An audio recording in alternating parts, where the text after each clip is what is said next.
بسم اللہ الرحمن الرحیم الحمد للہ وکفا وسلام علی عباده الذین اصطفى اما بعد فاعوذ باللہ من الشیطان الرجیم بسم اللہ الرحمن الرحیم یا ایہا الناس ان وعد اللہ حق فلا تغرنکم الحیاة الدنیا ولا یغرنکم باللہ الغرور صدق اللہ العظیم۔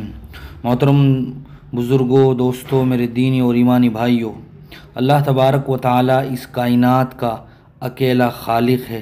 ان ربکم اللہ الذی خلق السماوات والارض، تمہارا رب وہ ہے جس نے زمین و آسمان بنائے۔ کچھ بھی نہیں تھا، سب کچھ بنایا، بغیر مٹیریل کے سب کچھ بنایا۔ اللہ تعالیٰ کی ایک صفت مبدی ہے۔ مبدی کا مطلب ہے عدم سے وجود دینا، کچھ نہ سے سب کچھ بنا دینا۔ کائنات میں کچھ نہ تھا۔ اولم یر الذین کفروا ان السماوات والارض کانتا رتقا ففتقناہما وجعلنا من الماء كل شيء حي، تمہیں پتہ نہیں کہ اس کائنات میں کچھ نہ تھا، سب کچھ ہم نے بنایا۔ مبدی کا مطلب یہ ہے کہ بغیر مادے کے تخلیق کیا۔ جیسے لوہا پہلے موجود نہ تھا کہ جس سے اللہ تعالیٰ نے لوہے کو بنا دیا، یا سونا پہلے تھا پھر اس سے سونا بنایا، چاندی تھی پھر اس سے چاندی بنائی، کچھ بھی نہیں تھا، صرف اکیلا اللہ خالق تھا۔ الاول لیس قبلہ شیء، ایسا اکیلا کہ جس سے پہلے کچھ بھی نہ تھا۔ الآخر لیس بعدہ شیء، پھر ایک دن دوبارہ ایسا آ رہا ہے جب کچھ بھی نہیں رہے گا۔ یہ دنیا میں کیسے خوبصورت گھر بنے ہوئے ہیں، ان میں بسنے والی کیسی کیسی خوبصورت شکلیں ہیں، کچھ بھی نہ رہے گا، سب کچھ فنا ہو جائے گا۔ کل من علیہا فان ویبقى وجہ ربک ذو الجلال والاکرام۔ ایک وقت ہم پر ایسا تھا کہ ہم نہ تھے، نہ زمین تھی نہ آسمان، پھر اللہ تعالیٰ نے اپنی ذات کے ظاہر ہونے کو چاہا کہ میں پہچانا جاؤں۔ اللہ نے زمین و آسمان کو وجود بخشا۔ رفع السماوات، آسمان کو اوپر اٹھا دیا، والارض بعد ذلك دحاها، زمین کو نیچے بچھا دیا۔ زمین کا بچھ جانا یہ اللہ تعالیٰ کا ارادہ ہے، آسمان کا اڑ جانا بھی اللہ تعالیٰ ہی کا ارادہ ہے، دن کا روشن ہونا بھی، راتوں کا تاریک ہونا بھی اللہ کا ارادہ ہے۔ اس کے بعد اللہ تعالیٰ نے انسان کے پیدا کرنے کا اعلان فرمایا، انی جاعل فی الارض خلیفہ، یعنی انسان کو میں دنیا میں خلیفہ بنانا چاہتا ہوں۔ ہم کچھ نہ تھے، ہمیں بھی اللہ تعالیٰ نے بنا دیا۔ اے میرے بندو، اللہ فرماتے ہیں هل اتى علی الانسان حین من الدہر لم یکن شیئا مذکورا، تم پر ایک زمانہ ایسا آیا ہے کہ تم کچھ نہ تھے، پھر اللہ تعالیٰ نے وجود بخشا۔ اب آپ غور فرمائیں کہ دنیا میں ہمارے آنے میں ہمارا کوئی دخل نہیں، کوئی چاہت نہیں، اللہ نے چاہا پیدا فرما دیا۔ پھر کس زمانے میں ہم نے آنا ہے اس میں بھی ہمارا ارادہ تک شامل نہیں، اللہ نے آج کے دور میں پیدا فرمانا تھا، پیدا فرما دیا۔ آئندہ آنے والی نسل بعد میں آئے گی، ان کا بھی کوئی ذاتی ارادہ نہیں، اللہ تعالیٰ نے جس کو جہاں چاہا پیدا فرما دیا، پھر جس شکل میں چاہا پیدا فرما دیا۔ ہم مرد بیٹھے ہیں، ادھر عورتیں بیٹھی ہوئی ہیں، عورتوں نے درخواست نہیں دی تھی کہ ہمیں عورت بنایا جائے، ہم نے بھی کوئی درخواست نہیں دی تھی کہ ہمیں مرد بنایا جائے۔ الغرض کسی نے کوئی درخواست نہیں کی تھی کہ ہمیں فلاں قبیلے یا خاندان میں پیدا کیا جائے، فلاں رنگ و نسل میں پیدا کیا جائے، فلاں ملک اور شہر میں پیدا کیا جائے۔ یہ سب آسمان والے کا ذاتی ارادہ ہے جس میں ہماری چاہت کا کوئی عمل دخل نہیں۔ اللہ فرماتے ہیں یا ایھا الناس انا خلقناکم من ذکر و انثی، اے لوگو، اے انسانوں، میں نے تم میں سے کسی کو مرد بنایا کسی کو عورت، تمہاری چاہت سے نہیں بلکہ اپنی چاہت سے۔ وجعلناکم شعوبا وقبائل لتعارفوا، پھر میں نے تمہارے خاندان اور قبیلے بنائے تمہارے فیصلے سے نہیں بلکہ اپنے فیصلے سے۔ قریشی اپنے ذاتی ارادے سے قریشی نہیں، پٹھان اپنے ذاتی ارادے سے پٹھان نہیں، عرب اپنے ذاتی ارادے سے عرب نہیں، ایرانی، ترکستانی، تورانی، یہ سب کے سب خالق کائنات کے ارادے سے بنے ہیں۔ ایک گندے پانی کے قطرے پر اللہ تعالیٰ جس کو جیسی شکل چاہتا ہے دیتا چلا جاتا ہے۔ ایک کو عورت بناتا ہے، ایک کو مرد بناتا ہے، ایک کو عربی بناتا ہے، ایک کو عجمی بناتا ہے، ایک کو خوبصورت بناتا ہے، ایک کو بدصورت بناتا ہے۔ یہ سارے اللہ کے ذاتی فیصلے ہیں جو وہ آسمانوں پر کر رہا ہے۔ یہ نہیں کہ اس نے صرف ہمیں بنایا، مچھر بھی وہی بنا رہا ہے، مکھی بھی وہی بنا رہا ہے، پتنگا بھی وہی اڑا رہا ہے، عقاب بھی وہی اڑا رہا ہے، چیونٹیوں کو بھی وہی حرکت دے رہا ہے، جبرائیل کو بھی وہی حرکت دے رہا ہے۔ ایک ڈھیلے کا بھی اللہ ہی خالق ہے، اور ہمالیہ پہاڑ کا بھی اللہ ہی خالق ہے، ایک ذرے کا بھی اللہ خالق ہے، صحرائے اعظم کا بھی اللہ ہی خالق ہے، زمین کے ایک حصے کا بھی اللہ خالق ہے، 7 زمینوں کا بھی اللہ ہی خالق ہے، ایک قطرہ بھی اللہ نے بنایا، بحر الکاہل بھی اللہ ہی نے بنایا، الغرض ساری کائنات، بحر و بر، ذرہ ذرہ، درخت کا ایک ایک پتا، ہر چیز اللہ کے ارادے میں جکڑی اور بندھی ہوئی ہے۔ جبرائیل و میکائیل اور اسرائیل علیہ السلام اللہ کے سامنے سر جھکائے کھڑے ہیں، کائنات کا چپا چپا اللہ کے تابع ہے۔ الم تر ان اللہ یسجد لہ من فی السماوات و من فی الارض، اے میرے بندو کیا تم دیکھتے نہیں ہو کہ کائنات کی ہر چیز تیرے رب کے سامنے سجدہ ریز ہے، تیرے رب کے سامنے جھکی ہوئی ہے، کسی میں یہ طاقت نہیں کہ اللہ کے سامنے ذرہ برابر بھی انحراف کر سکے۔ سورج کو جس دن سے چلایا ہے، چاند کو جس دن سے حرکت دی ہے، وہ حرکت میں ہے، یہ ایسی حرکت ہے کہ جس میں حرکت دینے والا نظر نہیں آتا۔ میرا ہاتھ ہل رہا ہے، آپ کو نظر آ رہا ہے کہ میں اس کو ہلا رہا ہوں۔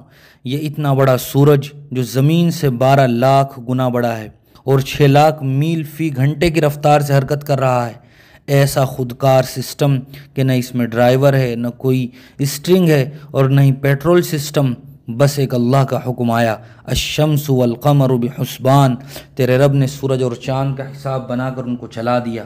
للشمس ينبغي لها ان تدرك القمر ولليل سابق النهار، سورج چاند سے آگے نہیں ہو سکتا، رات دن سے آگے نہیں ہو سکتی، وَكُلٌّ فِي فَلَكٍ يَسْبَحُونَ، اپنے اپنے مدار میں یہ سب حرکت کر رہے ہیں۔ جیسے اللہ تعالیٰ نے کائنات کو اپنے قبضے میں رکھا، ہم پر بھی اللہ تعالیٰ تجلی ڈالتا، پھر کوئی عورت اور مرد نافرمان نہ ہوتا، کوئی مسلمان بے نمازی نہ ہوتا، کسی گھر میں گانا بجانا نہ ہوتا، کسی گھر میں سود اور جھوٹ نہ ہوتا، کوئی نافرمانی نہ ہوتی۔ اتنا بڑا سورج ہے کہ جتنی آگ زمین پر 10 لاکھ ایٹم بم گرانے سے پھیلے گی، سورج اتنی آگ 1 سیکنڈ میں پھینک رہا ہے۔ یہ بھی محض اندازہ ہے، ممکن ہے اس سے کئی گنا آگ زیادہ ہو۔ سورج سے نکلنے والا ایک شعلہ 3 لاکھ میل لمبا ہے، اس ایک شعلے کی انرجی کو اگر دنیا والے قابو کر لیں تو 10 کروڑ سال تک کسی اور پلانٹ کے لگانے کی ضرورت نہیں ہوگی۔ 10 کروڑ سال تک سورج کا ایک شعلہ 7 بر اعظموں کو بجلی فراہم کر سکتا ہے۔ اللہ اتنی بڑی طاقت کو قابو کر رہا ہے، پھر زمین و آسمان کی وسعتیں اس سے بھی بڑی ہیں۔ زمین پہلے آسمان کے مقابلے میں اس طرح ہے جیسے ایک بڑے صحرا میں چھوٹا سا چھلا پڑا ہوا ہو، پھر پہلا آسمان دوسرے آسمان کے مقابلے میں، دوسرا تیسرے کے مقابلے میں، اسی طرح آخر تک وسعت ہی وسعت ہے۔ میرے بھائیو، اللہ تعالیٰ کی قدرت و طاقت کا ہم کیا اندازہ لگائیں۔ اللہ قرآن مجید میں فرماتے ہیں وَلَوْ شِئْنَا لَآتَيْنَا كُلَّ نَفْسٍ هُدَاهَا، میں چاہتا تو تم سب کو سیدھا کر دیتا۔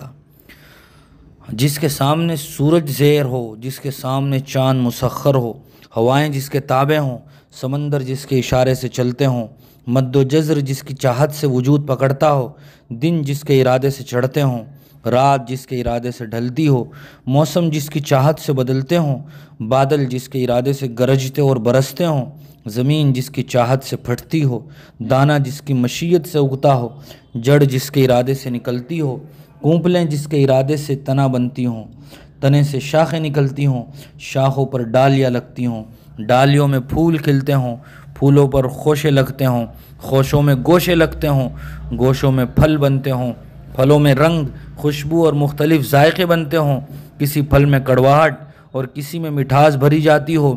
جو رب اتنی ساری کائنات کا اکیلا حاکم ہو، چھوٹے سے انسان کو سیدھے راستے پر نہیں چلا سکتا۔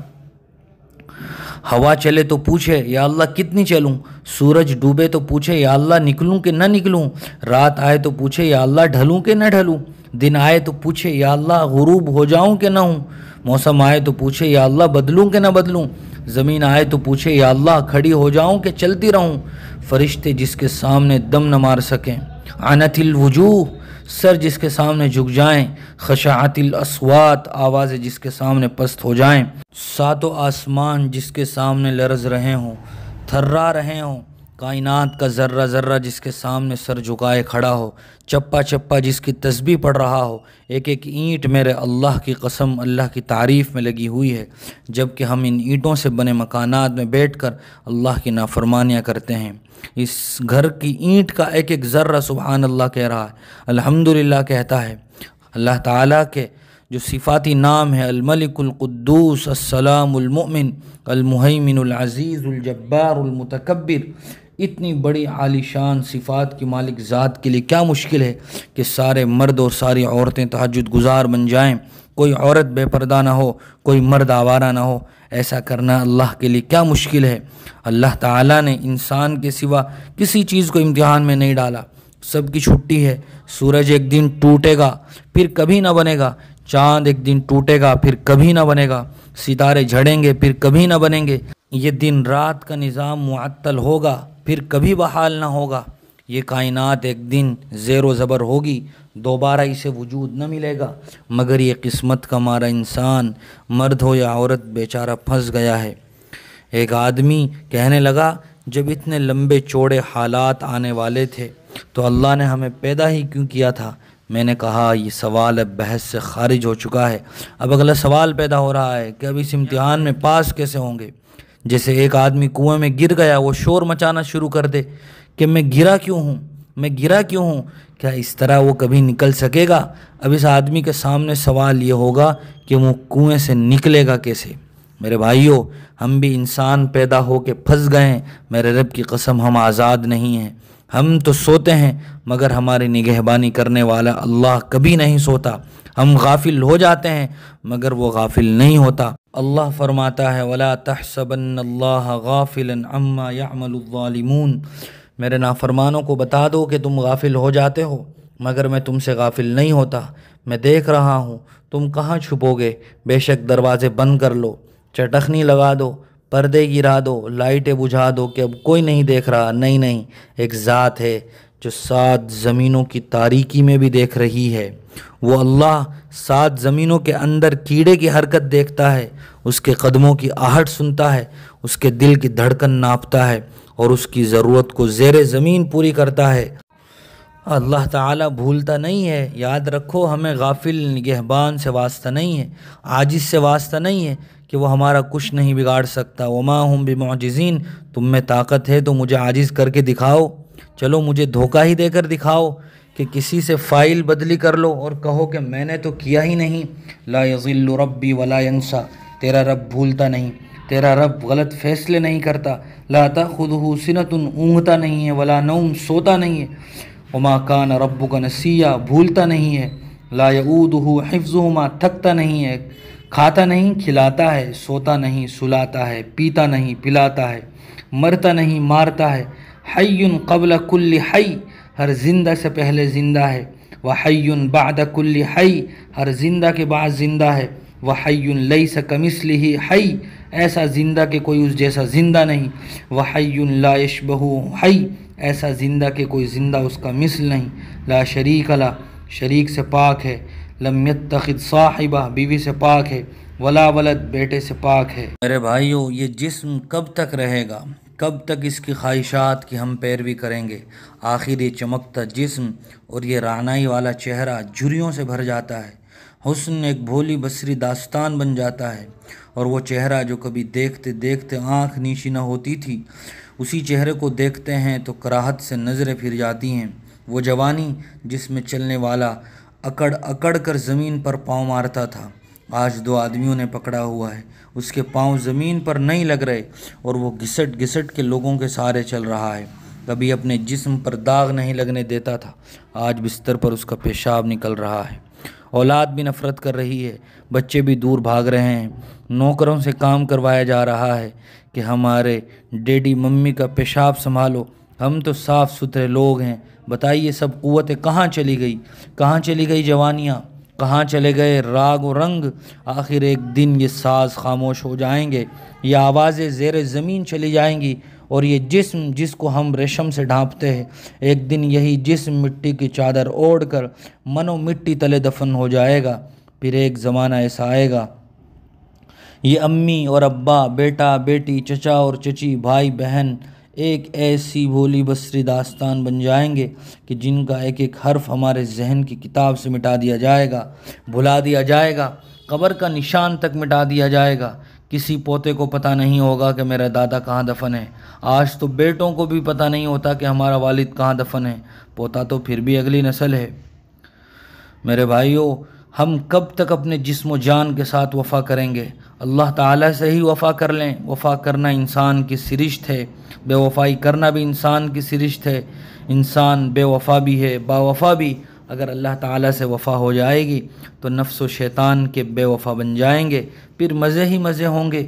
اور اگر اللہ تعالیٰ سے بے وفا ہو گئے تو نفس و شیطان کے وفادار بنیں گے، جو کہ مصیبت ہی مصیبت ہے۔ آج ہم دیکھیں، آج ہر گھر بجلی کے قمقموں سے روشن ہے، لیکن دل کالی رات سے بھی زیادہ تاریک ہے۔ مصنوعی قہقہیں گونجتے ہیں مگر دل خون کے آنسو روتے ہیں۔ چہرے چمکتے ہیں لیکن اندر ویرانی ہی ویرانی ہے۔ لباس زرق برق ہیں مگر اندر سے خاک آلود ہیں۔ کوئی اندر اتر کر دیکھ نہیں سکتا کہ آج کی دنیا اور انسانیت اندر سے کتنی دکھی ہے۔ وجہ یہ ہے کہ ہم اللہ سے بے وفا ہو گئے۔ حالانکہ اللہ تعالیٰ فرماتا ہے، اے میرے بندے، اے میری بندی، میرے ساتھ سودا کرو۔ کیسا سودا؟ اللہ تعالیٰ فرماتے ہیں، وَقَرْنَ فِي بُيُوتِكُنَّ وَلَا تَبَرَّجْنَ تَبَرُّجَ الْجَاهِلِيَّةِ الْأُولَى وَأَقِمْنَ الصَّلَاةَ وَآتِينَ الزَّكَاةَ وَأَطِعْنَ اللَّهَ وَرَسُولَهُ۔ گھروں میں ٹھہری رہو اے عورتوں، زینت کرو مگر اپنے گھر میں، نمازوں کو قائم کرو، قرآن کی تلاوت کرو، اللہ کے نام پر خرچ کرو اور زکوٰۃ ادا کرو، اور میری بندیاں بن کر چلو اور میرے بندے بن کر چلو۔ وَاذْكُرْنَ مَا يُتْلَىٰ فِي بُيُوتِكُنَّ مِنْ آيَاتِ اللَّهِ وَالْحِكْمَةِ، اپنے گھروں کو میرے قرآن کے نغموں اور میرے حبیب صلی اللہ علیہ وسلم کی باتوں سے آباد اور مزین کرو۔ اگر ہم دنیا میں اللہ تعالیٰ کی فرما برداری کریں گے تو اللہ تعالیٰ جنت میں ایسی طاقت عطا فرمائے گا کہ نیند ختم ہو جائے گی، آنکھیں ہر وقت دیکھتی رہیں گی۔ دنیا میں دیکھنا حرام نہیں، بلکہ مردوں اور عورتوں سے کہا کہ اپنی نظریں نیچی رکھو۔ قُل لِّلْمُؤْمِنِينَ يَغُضُّوا مِنْ أَبْصَارِهِمْ قُل لِّلْمُؤْمِنَاتِ يَغْضُضْنَ مِنْ أَبْصَارِهِنَّ، اے میرے بندوں اور بندیوں، نظریں جھکایا کرو۔ اس کے بدلے میں کیا ملے گا؟ اللہ تعالیٰ نے فرمایا، اس کے بدلے تمہیں جنت کے نظارے دکھاؤں گا۔ حدیث شریف میں آتا ہے کہ ایک جنتی جنت میں بیٹھا ہوگا اور اپنا ہاتھ ٹھوڑی کے نیچے رکھا ہوگا۔ اللہ تعالیٰ اس کے سامنے جنت کا ایک منظر کھولے گا۔ 70 برس گزر جائیں گے اور اس کو اپنا پہلو بدلنا بھی بھول جائے گا۔ 70 سال میں یہاں دنیا میں کیا انقلاب آ جاتے ہیں۔ جنت کا ایک دن دنیا کے 1000 سال کے برابر ہوگا۔ ایک ہفتہ 7000 سال میں پورا ہوگا، لیکن وہاں وقت کے گزرنے کا احساس تک نہ ہوگا، اس لیے کہ ٹائم آف ہوگا، مگر اللہ تعالیٰ کے حساب میں 1000 برس کا ایک دن ہوگا، جبکہ ہمیں لگے گا جیسے 1 منٹ گزرا ہو۔ بس اخیر میں یہ عرض کرنا چاہتا ہوں کہ خود ہم اپنی بھی اصلاح کریں، اپنی اولاد پر بھی خصوصی توجہ دیں، ان کی نگرانی رکھیں کہ نماز پڑھی یا نہیں، قرآن کی تلاوت کی یا نہیں، ذکر کیا یا نہیں، کسی سے بد اخلاقی تو نہیں کی، کسی کو گالی تو نہیں دی۔ اسی طرح بچیوں کو بچپن سے ہی پردے کا عادی بنائیں۔ اولاد اپنے آپ کو اللہ کا غلام سمجھنے لگے، انہیں معلوم ہو کہ انہوں نے یہ پابندیاں اللہ کے لیے سہنی ہیں، کون سے کام کرنے ہیں اور کن سے بچنا ہے۔ کرنے کے کاموں میں نماز، ذکر، تلاوت، حضور کی سیرت اور صحابہ کی زندگیوں کا اہتمام سے مطالعہ۔ اس کے لیے میاں بیوی کو روزانہ وقت نکالنا ہوگا۔ یہ کام خود کرنے ہیں اور ساری دنیا میں اس کی محنت کے لیے نکلنا ہے۔ اللہ تعالی ہم سب کو کہنے سننے سے زیادہ عمل کی توفیق نصیب فرمائے۔ وآخر دعوانا ان الحمد للہ رب العالمین۔